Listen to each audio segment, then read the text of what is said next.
जाता है, पोएट्री है उनका काम। अभी हम आपको सुनाएंगे थोड़ी झलक।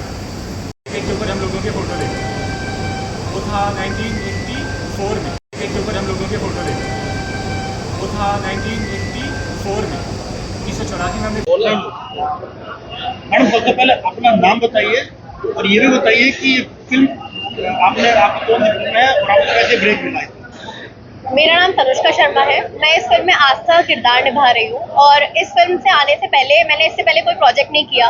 और जैसे कि अभी सर ने बताया था थोड़ी देर पहले कि मेरे इंस्टाग्राम पे 4.1 मिलियन फॉलोवर्स हैं। वहीं से सर ने मुझे देखा रील्स वगैरह के थ्रू और उसके बाद मुझे ब्रेक मिला और मैं काफ़ी हद तक इस अपॉर्चुनिटी की तलाश में थी कि मुझे कोई ऐसा प्रोजेक्ट मिले जो बहुत साफ सुथरा हो, बहुत अच्छा हो। और पहला प्रोजेक्ट मुझे ऐसा मिला, तो thank you so much sir, आपने मुझे एक अपॉर्चुनिटी दी। और मैं इस अपॉर्चुनिटी को पाने के बाद काफ़ी खुश भी हूँ बिकॉज ये जो आस्था किरदार है वो बहुत अच्छा है और हम नॉर्मल लाइफ में भी ये सोचते हैं कि हम अपने दोस्तों को सपोर्ट कर सकें, बट काफ़ी हद तक लोग नहीं करते हैं जेलेसी के कारण या जो भी इशू कह दो। ड्रॉप आउट जो फिल्म है किस चीज पे आधारित है, कुछ बताना चाहेंगे? ये हम अपने हीरो से बात करते हैं। सिल्वर स्क्रीन पे आप एक, जैसे आपने बताया कि सोशल मीडिया पे आप फॉलोअर पे बड़ी फिल्मों में क्या होता है कि किसी का एक गॉडफादर कोई हो या फिर बड़े फैमिली से हो, तो आप क्या बताना चाहती है कि सोशल मीडिया से भी वो चर्चा मिल सकती है? सोशल मीडिया से आपको बहुत अच्छा ये सवाल उन्होंने पूछा है कि मतलब आपको अपॉर्चुनिटी मिल सकती है। और जो लोग ये सोचते हैं कि हमारे पास अपॉर्चुनिटीज नहीं आ रही है, घर बैठ जाते हैं और रोते हैं, वही चीज जो हमारे ड्रॉप आउट में है। इसकी वजह से काफी लोग एक्टिंग छोड़ देते हैं क्योंकि उनके पास डायरेक्टर्स नहीं आते, प्रोड्यूसर्स नहीं मिल पाते।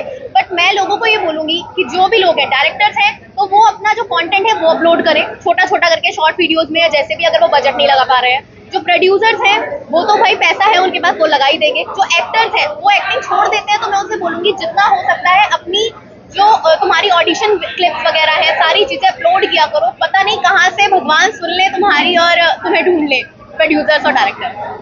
Thank you. तो है और मैं अहमदाबाद से आया हूँ, ड्रॉप आउट फिल्म का प्रोड्यूसर हूँ और रायबरेली मेरा जन्म स्थान है। ये भी आप लोगों को अच्छा लगेगा। फिल्म में कहते हैं कि बहुत फायदे का सौदा नहीं है, जैसे बड़े एक्टर्स और बड़े लोग लेते हैं, प्रोड्यूसर रिस्क नहीं लेता है। आपने न्यू कमर्स को लेकर रिस्क लिया है और वो भी ऐसे ही, जैसे सोशल मीडिया पे आपने उसको देखा और आपने फिल्म बना दी। ठीक है साहब, मुझे रिस्क से इश्क है एक्चुअली, तो रिस्क लेना हमने जीवन में रिस्क ही लिया है। और ड्रॉप आउट की कहानी ऐसे ही चलती है कि ड्रॉप आउट लेने का जो रिस्क था उससे अभी तक का जो रिस्क है वो सारा रिस्क के थ्रू ही हो रहा है। और जब बड़े गेम खेलना होता है तो रिस्क लेना पड़ता है। आप जब ये बात कर रहे हैं कि नहीं, जो बड़े एक्टर्स हैं उनको भी पहली बार जिसने लिया है, किसी ने रिस्क लिया है, वो हम जैसे लोगों ने लिया है, तो आज जो बड़े हैं। और आप जिनको, ये हमारे जो एक्टर्स हैं, जो हमारे डायरेक्टर साहब हैं, ये लोग हैं ना, गुड टैलेंटेड लोग, इनको केवल एक मौके की तलाश है। ये आपके लिए जान लगाने के लिए तैयार हैं। जहाँ चाहोगे, जितनी मेहनत करना है उतनी मेहनत करेंगे।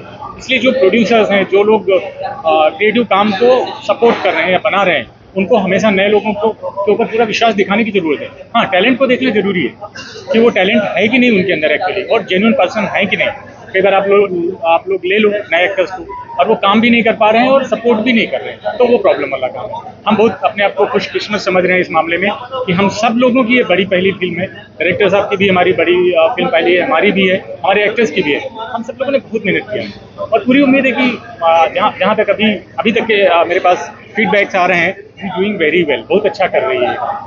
फिल्म का नाम बताइए, अपना नाम बताइए, आप कहाँ से हैं और फिल्म की छोटी सी कहानी, थोड़ा सा स्टार्टिंग क्या है? ज़रूर।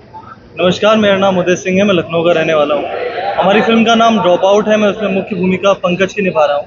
तो ड्रॉप आउट एक ऐसे लड़की की कहानी है, इवन आप कह सकते हैं हर उस लड़की की कहानी है जो कहीं किसी नई जगह जाता है, कुछ सपने लेके जाता है कि मैं कुछ करूँगा, और वो उन चीज़ों में बहुत संघर्ष करता है। उसके साथ रैगिंग होती है, उसको डिमोटिवेशन मिलता है, कोई भी सपोर्ट नहीं करता है उसे। उसके बाद वो ड्रॉप आउट लेता है और फिर कुछ और करता है और उसमें उसकी ज़िंदगी सफल हो जाती है। दिक्कत क्या है ना कि आज के समय में हम लोग जितने भी लोग हैं, किसी को ड्रॉप आउट सुन लेते हैं तो हमें लगता है कि बस अब इसका करियर ख़त्म, अभी ज़िंदगी में कुछ कर नहीं पाएगा। घर से भी डिमोटिवेशन मिलता है, सोसाइटी कहती है अब नकारा है तुम्हारा बच्चा, कुछ नहीं होगा। तो हम अपनी कहानी के थ्रू ये बताना चाहते हैं कि ड्रॉप आउट एक अंत नहीं है, ड्रॉप आउट एक नई शुरुआत है, जो कि पंकज के साथ भी होता है। और आस्था जैसे अगर आपको दोस्त मिलते हैं तो आप करियर में और ऊँचा जा सकते हैं और कुछ भी कर सकते हैं। तो बिल्कुल भी हताश मत होइए और मेहनत करते रहिए, सफलता आराम से आपके पास आ जाएगी। जी नाम बताइए। और ये बताया जा रहा है आपकी पहली फिल्म जो डायरेक्ट कर रहे हैं जी जी वो भी न्यू कमर्स के साथ ये एक स्टार्टअप की तरह है जी ये भी आपने भी एक किया है चलेगी नहीं चलेगी जी थैंक यू वेरी मच। मेरा नाम ओमकार पेटकर है, मैं गुजरात बड़ौदा से हूँ। और जैसे कि आपने बताया कि मेरी पहली फिल्म है, पहली फीचर फिल्म है, बड़ी पहली फीचर फिल्म है। और रिस्क तो है, पर ऐसा है कि कहानी दिल के करीब है। मतलब ये जो हम लोगों ने कहानी लिखी है, इसका बहुत हमारे साथ कनेक्शन है। जैसे मैंने खुद 11वीं 12वीं कॉमर्स करने के बाद फिर मुझे लगा कि मैं शायद नहीं कर पाऊंगा, मैं इसीलिए आर्ट्स में चला गया और फिर आगे जाकर पत्रकारिता का कोर्स किया। तो ये चीज़ें बनती है अगर हम रिस्क लेते हैं, चीज़ें हमारे लिए सही हो जाती है अगर हम हिम्मत रख के उसमें मेहनत करते हैं। और ये अगर हमारी ज़िंदगी में हुआ है, इसीलिए हम इसको कहानी के तौर पर सिनेमा के ज़रिए हम लेके आए हैं लोगों के साथ। ये हो सकता है।